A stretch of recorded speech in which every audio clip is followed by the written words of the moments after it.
Welcome to the Rethink Leadership podcast with me, Jeremy Blaine. I interview leaders, experts and business professionals from around the world who are bringing leadership principles and know-how into the digitally driven 21st century workplace, with focus firmly on the how-to rather than the what. Each episode is in aid of a charity chosen by my guests, and since 2020, we've made donations to over 80 global and local causes. Welcome to Nancy Ho, a distinguished life strategist, clarity messenger, and state of mind specialist with over 26 years of experience guiding individuals toward holistic success. Throughout her illustrious career, Nancy has empowered over 10,000 clients, including C-suite execs, mid-level managers, and business owners to navigate the intricate balance between professional achievement and personal fulfillment, something we're all after. As an internationally recognized thought leader on the professional paradox, Nancy brings a unique perspective to the podcasting world, with a focus on helping high-performing professionals transcend the silent weight of success and find harmony in their professional personal lives. We get into the data around what's happening at leadership level and talk about what can be done and how leaders are making breakthroughs in balance. This episode is in aid of Giving Singapore, as a thank you to Nancy for joining us. Giving.sg is an integrated platform for multiple local and regional charities to highlight their operations and gather funding. Nancy, thanks so much for joining me. Please tell us about yourself, your expertise, and your books. Right. I'm Nancy Ho and I'm from Singapore. I've been a transformative coach, a life strategist, and a thought leader of the Paradox Success for as long as I think 26, coming 27 years. I call that my passion. That's the only thing I know how to do, to impact on people's life, to do what I believe that we all should live a life by our terms and not live someone else's life. Of course, not in a selfish way that living life in our terms, but really if we cannot be comfortable within our own skin, then how can we show up to be our best self? That's what my belief is. Yeah. And tell us about the books that you've written. Yes, I've written 2 books. One is Love Reunited. Okay, that was my first book. Although it sounds like it is a relationship book as like intimate relationship, although it says 5 ways, to overcome conflicts. That's right. That's my book. All right.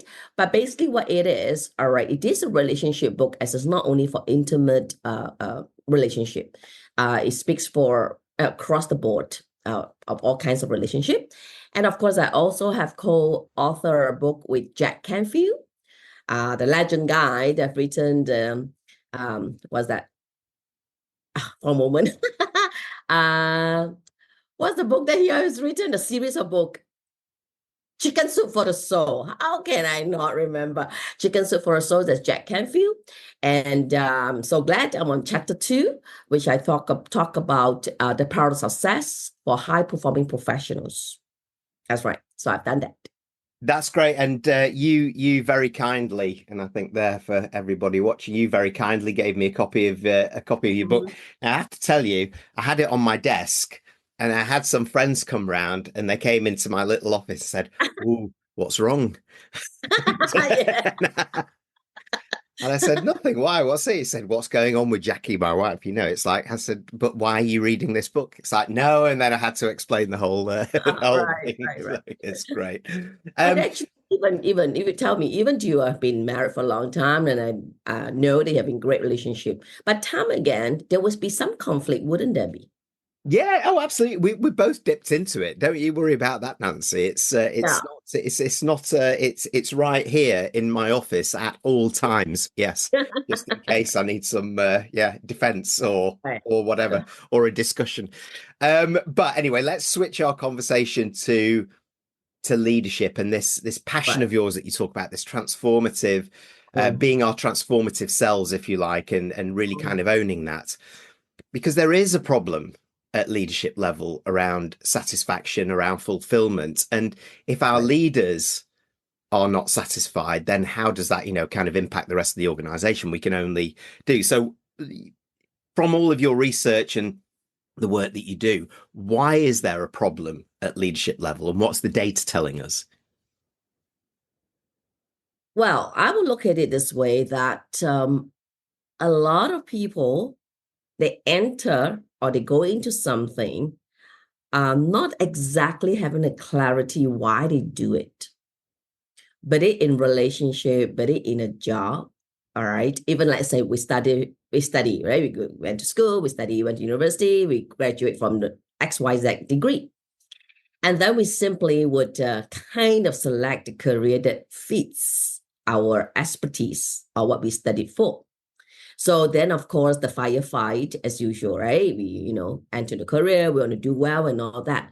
So not a lot of people will actually sit back and understand why they do what they do, except the obvious that we need a job, we need to pay our bills, we need to climb the corporate ladder, and then we need to somebody, so-called again, what the society or maybe even family expectation. Nothing wrong with that at all. All right, to live up, to a certain standard and climb the corporate ladder and all of that. But that's not enough. That's not the only thing that make us, jump out of bed and feeling good.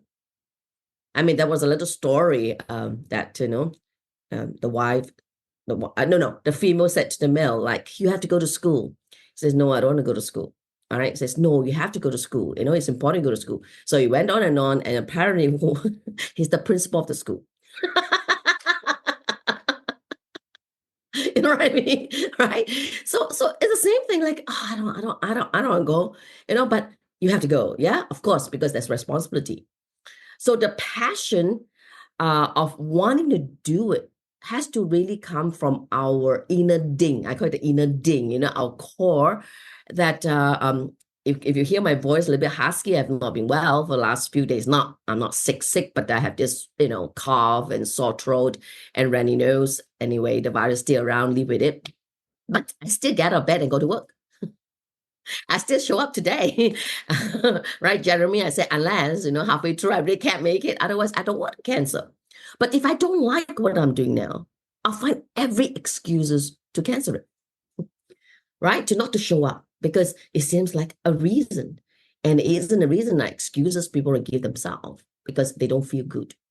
So the feeling good is not like we go to the beach or having a nice glass of wine or having a barbecue or whatever, or reading a book. But the feel good is innate. You just feel good for no reason. Not for a external reason. I'll be happy when I get a promotion. I'll be happy when, this happened. That's not real joy. It's good to have some happiness of some sort, but it's not the real, like I said, the inner ding joy. I wake up every morning and feel good, regardless whether I'm well or not well, I feel good. And that feel good also comes with gratitude. That's so big, which is, again, lacking. I have a lot of C-suites that come to me, and I just said, what are you grateful for? And they literally look at me like, well, okay, I can't complain about my life. Then they go on complaining what they don't want. Yeah. It does. I'm sure that works. I mean, that happened with the people you work with as well, isn't it, Jeremy?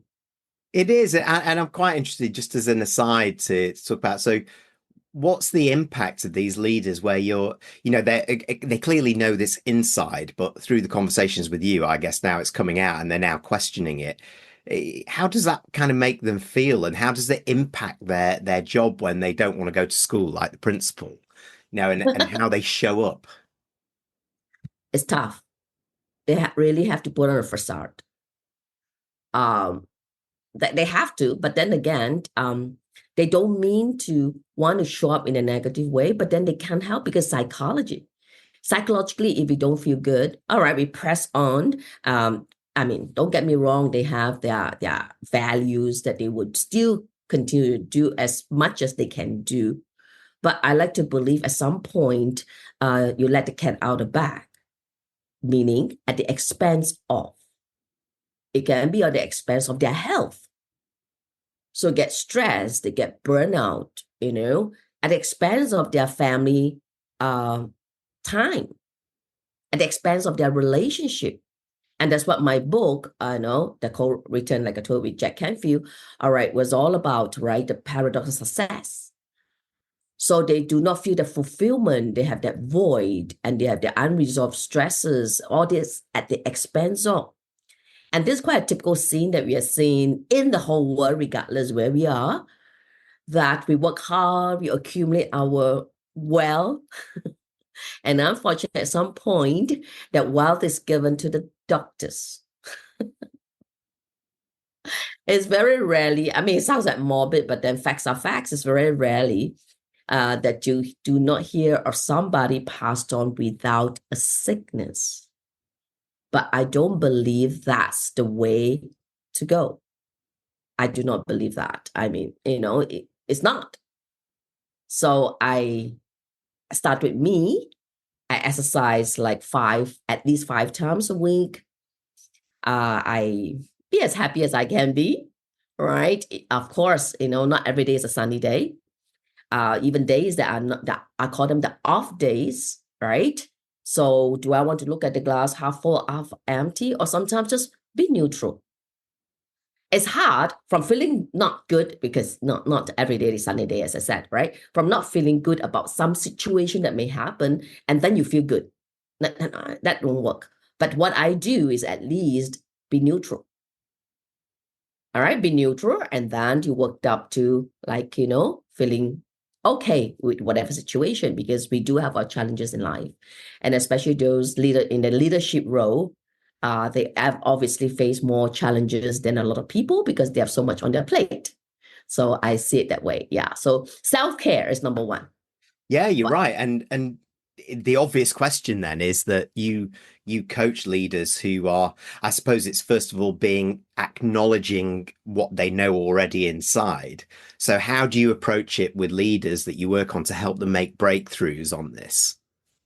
Kind of what's your why type thing that you would get to, because you talk about that gratitude element, and I know that you feel very strongly that they need that grounding in what's my why, as much as then how can I make progress. Right. But before the why, I usually like to deep dive with them to get to the root cause. Just like everything else, if we don't know the root cause, then what are we fixing? Then we only fix what is on the superficial level. And on the superficial level, they know what's not going well. For example, I have this client, okay, startup, but kind of around for 6 years. So doing well at the very beginning. Now is big challenge, although they got great products. I train their people. And then I find that, it was just last Friday, I was with their line managers, and they were all complaining that the boss is bringing too many projects. And we need to, at least have some solid, good projects, and they're on the generative AI, right? And therefore we can not run the risk of not satisfying the customer, all right, delivering the product. I said, I get it. Then I look at them, I said, do you know the trend today is you sell first, then you build? Right? Long time ago, you build, you get everything all ready, then you sell. I said the trend today is a lot of people, right? You say even a book, they sell the title first, then they write the book. Do you agree, Jeremy? All right. So, and a lot of products too, a lot of training program. I've done it. I told them, I said, my group coaching program and all that, right? I sell them the title first. I sell them the idea. I sell them the outcome. I sell them all of that. And then they say, yeah, okay, I love that. And they come in, and then I deliver. I mean, you have to follow the trend. So it is also difficult for leaders, all right, to be able to make especially the old school of thinking, to accept the new ways of doing things. So I did dive, right? Like I said, what is really the cause of their, let's say, dissatisfaction or not getting the people do what they want them to do, and so on and so forth.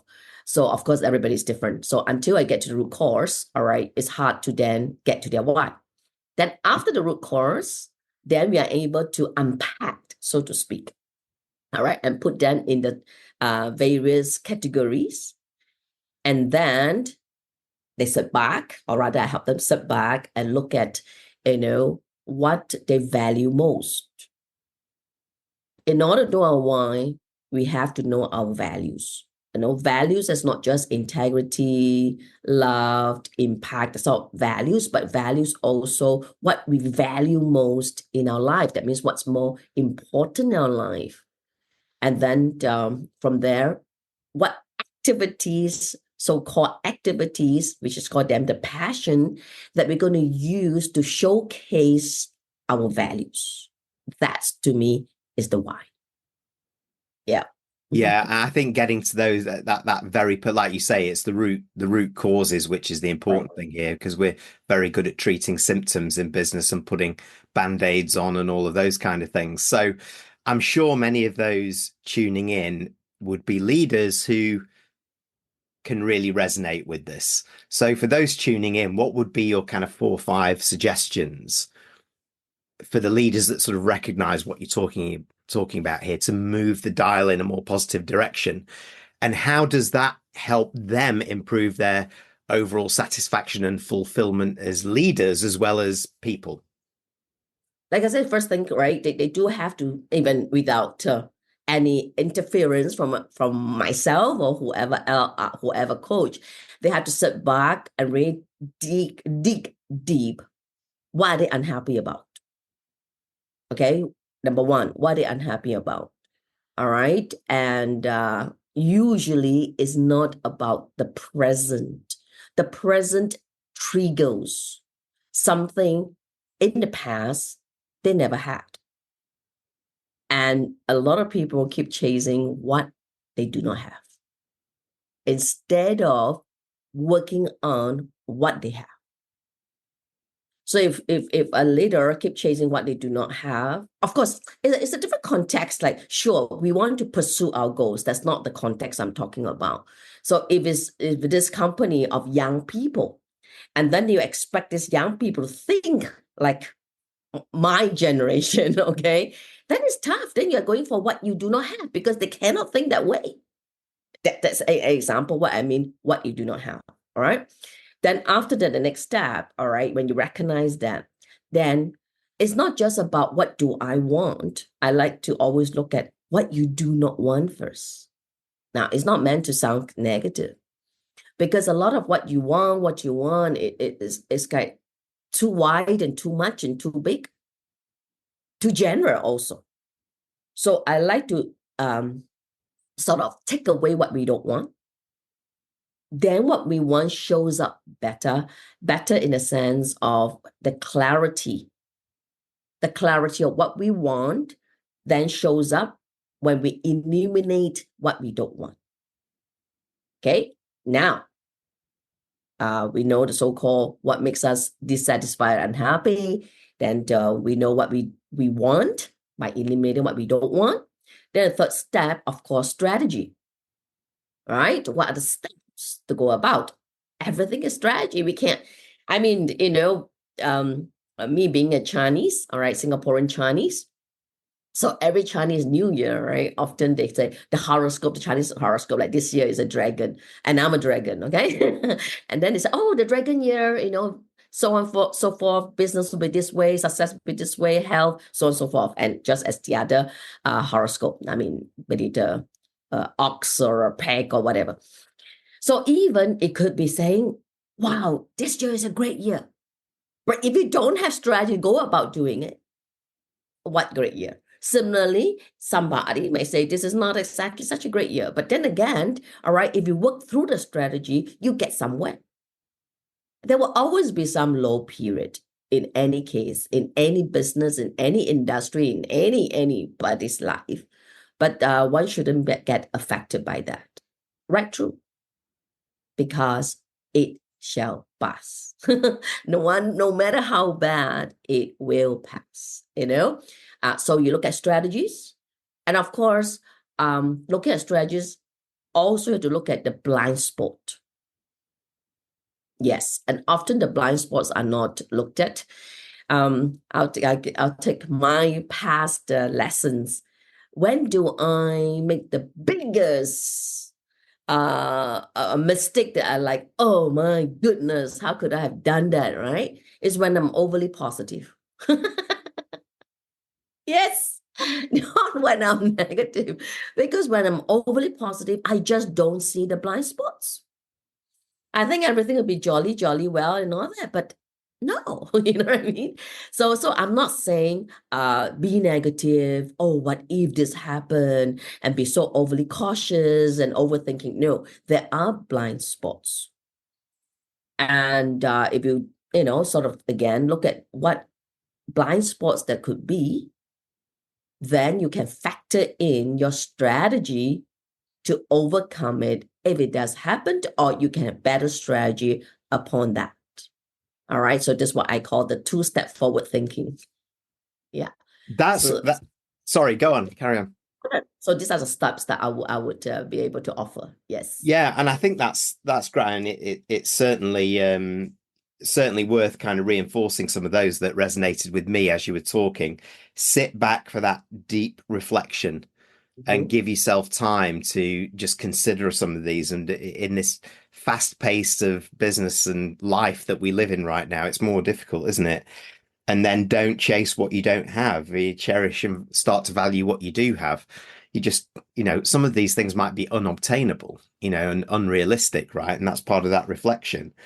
And then from that should come that clarity about what you do want.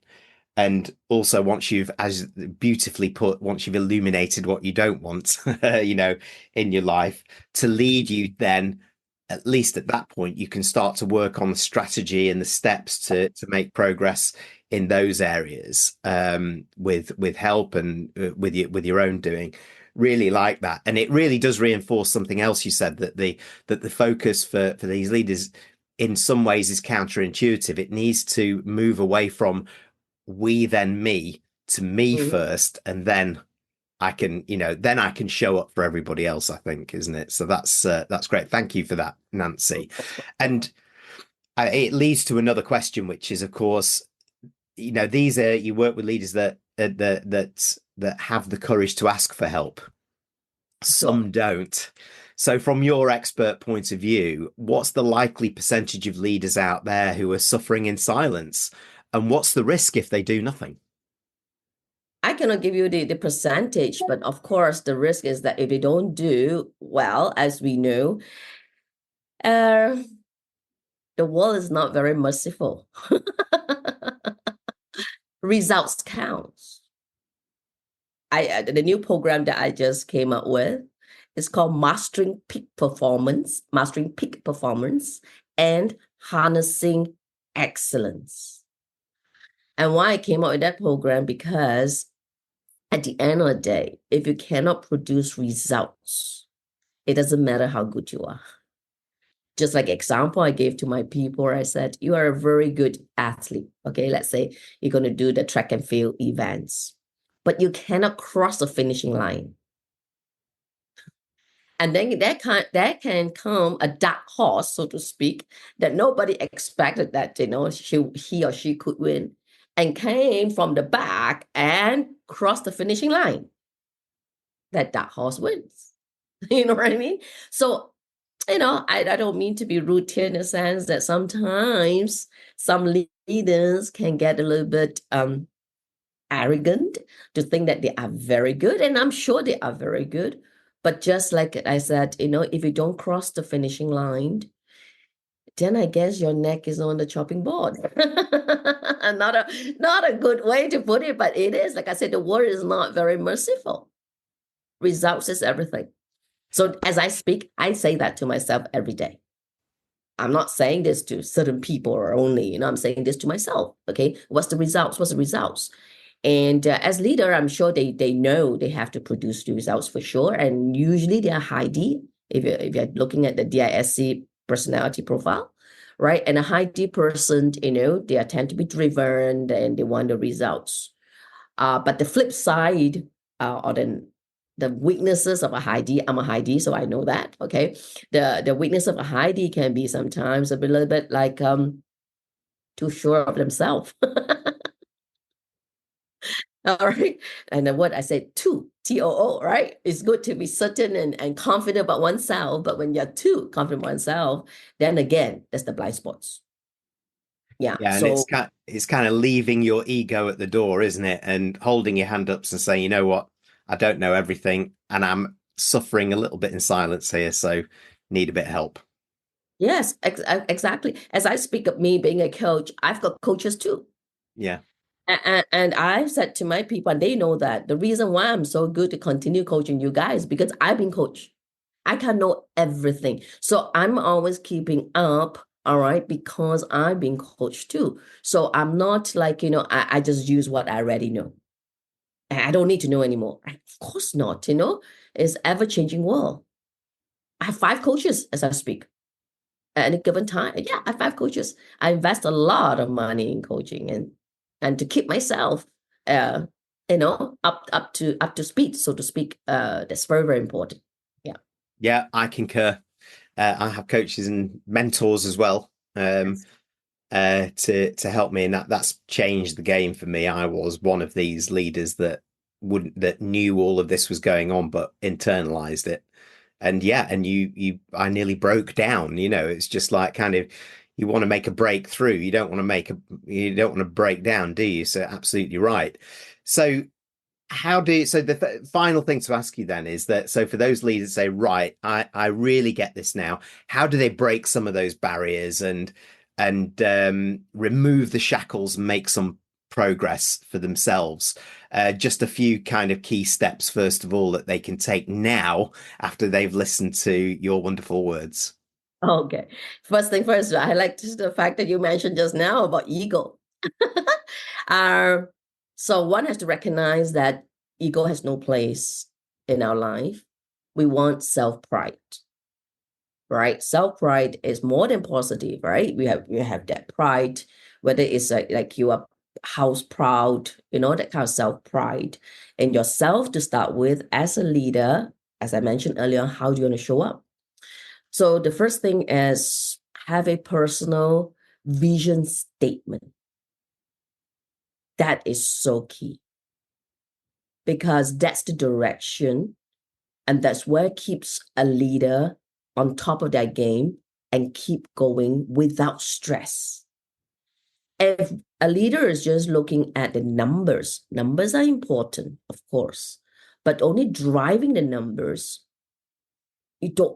I like to believe you don't even know what you're doing. You just want to drive the number and you will just piss a lot of people off. And I've worked with company that turnover is so high. The human capital is critical. So you need that respect. Just like our founding father, our late Mr. Lee Kuan Yew, right? He's someone to be so respected because he has his vision, his personal vision, and the vision for the country. So, it's interesting. We always find some kind of skeleton in the closet when someone passed on, but not Lee Kuan Yew. It's been so many years and he's still clean. He and his wife, they're clean. So again, the first thing is having a personal vision statement. Then next, all right, because of the personal vision statement, you know where you're going.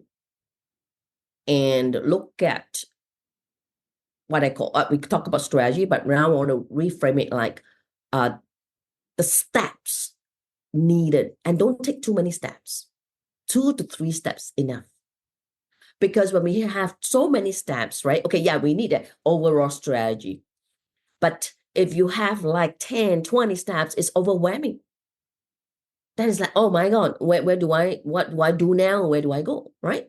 Just have the fairly immediate 2 to 3 steps, because anyway, just like when you drive, right? You can only see what your vision is, 20 meters, that's about all, the visibility.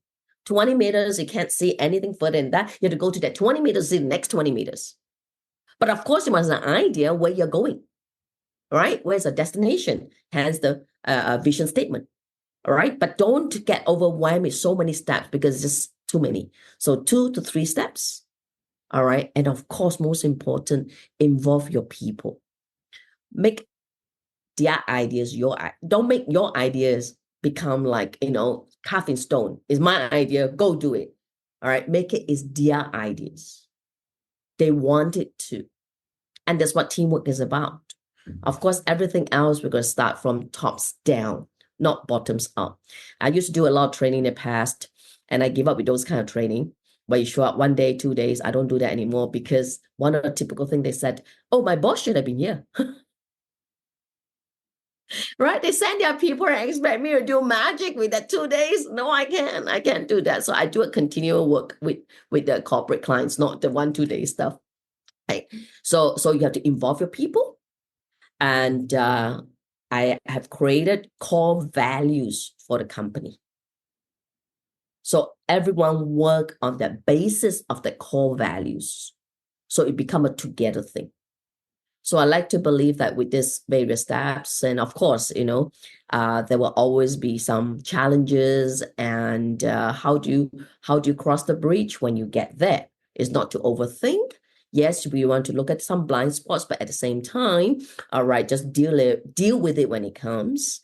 And when you have this teamwork together, I'm sure you can deal with it together in a more positive way. Yeah, that's right. Stronger together, right? What a nice way to close that off. Well, I must thank you for a great conversation, Nancy, and I'm sure that those listening will want to get in touch, find out more, find out from your books as well. Get hold of your books. How do they do all that, Nancy? Oh, yes, I think so. This is that book that I talk about, Success Redefined by Jack Canfield, myself. Of course, there are also other authors. You can get it in Amazon.com. Right, Success Redefined. If you want to reach out to me, you can search me in LinkedIn, or I have a very simple email, which is nancy@nancyho.net. Even just search Nancy Ho, it's easy to find me. Yes, yeah, Singapore. On LinkedIn and this, absolutely, yes. And you are, and I know you're everywhere, Nancy. So thank you so much for joining me. Really enjoyed the conversation. Thank you, Jeremy. Thanks for tuning in to the Rethink Leadership podcast with me, Jeremy Blaine. Please like, comment, and support us on your favourite platform, and subscribe to our YouTube channel, where you can watch as well as listen to each episode.